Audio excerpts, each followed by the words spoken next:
The alien tribunal's judgment was cold and final. The human girl, Mara, was a burden, unfit for their elite ranks. Her punishment: assignment to a lowly mechanic on the outer docks. It was a deliberate insult, a calculated move to disgrace her. Humans were seen as fragile, and mechanics were the lowest of the low. They expected her to fail, to break under the weight of their contempt. The transport doors hissed open, and she stepped onto the windswept metal platform. She carried no pack, no record tag, just the quiet steadiness in her eyes. Across the dock, a mechanic named Rell stood beside his workbench, hands caked in engine dust. He studied her with a tired expression as he took the tribunal's assignment sheet. The words were sharp, describing her as a disciplinary weight, undisciplined, a drag on productivity. Rell set the sheet aside.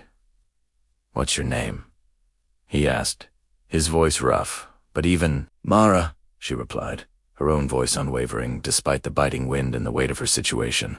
He didn't say much more. He just pointed to a corner of the workshop, a space that smelled of heated metal and ozone, and let her be. Rell turned his attention back to a broken thruster core, its outer hull fractured from a patrol run gone wrong. No one believed he could fix it in time. It was another test from the tribunal, another chance for him to fail. He simply worked, his movements economical and precise. Mara watched, her eyes tracing the intricate workings of the machinery.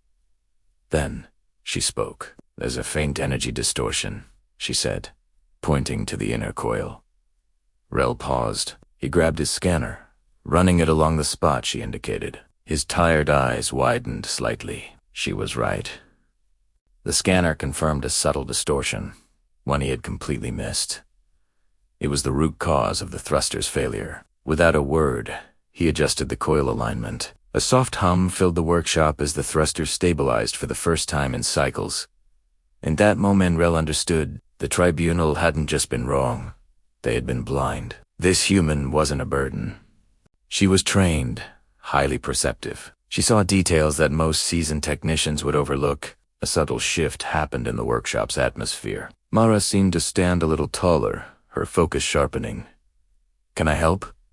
she asked. Rell tossed her a wrench. They began to work, not as master and apprentice, but as partners. Words started to spread across the docks like a current. The lowly mechanic and the human girl were doing the impossible. They repaired systems that senior teams had written off as scrap. They fixed a cracked interceptor wing, then restored a broken coolant grid that had crippled an entire hangar bay. Mara used her uncanny memory and pattern recognition, tracking energy flows like they were visible streams. Rell applied his years of hands-on field experience. They were a perfect balance of instinct and knowledge. Reports of their success reached the tribunal. They dismissed them at first, laughing them off as exaggerations. A human helping a dock mechanic. Impossible. They sent an inspector to confirm their suspicions, to document the inevitable failure. But the inspector didn't find failure. He found Rell and Mara putting the finishing touches on a damaged patrol frigate. The repair was flawless, exceeding regulation quality, and it was finished days ahead of schedule. Intrigued, the inspector dug into Mara's past. Her former unit had labeled her unpredictable, unfocused, and insubordinate. But the inspector saw what her commanders had missed. Her independent mind, her unique way of seeing patterns, clashed with the rigid, top-down military structure. She wasn't disobedient. She was different. In a command unit, that was a flaw. In a workshop, alongside someone who trusted her, it was a superpower. Suddenly, the tribunal wanted her back. They argued that her proven value meant she should be serving in a higher rank. They sent a formal transfer order.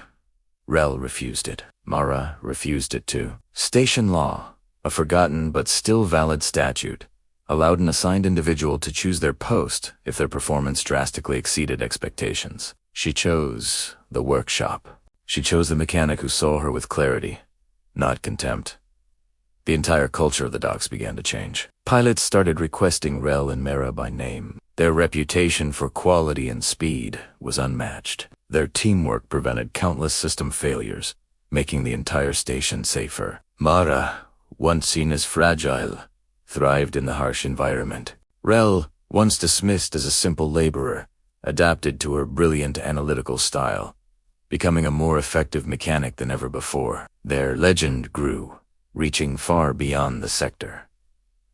The tribunal was left to grapple with the irony. Their intended punishment had backfired spectacularly. The mechanic they meant to disgrace had become one of the most respected figures on the station. The human girl they had discarded was now a critical asset. The station no longer saw a burden. They saw a hero. They saw someone who, with precision and persistence, had changed the rhythm of the entire dock system. The punishment had become a partnership. The insult had become their greatest strength.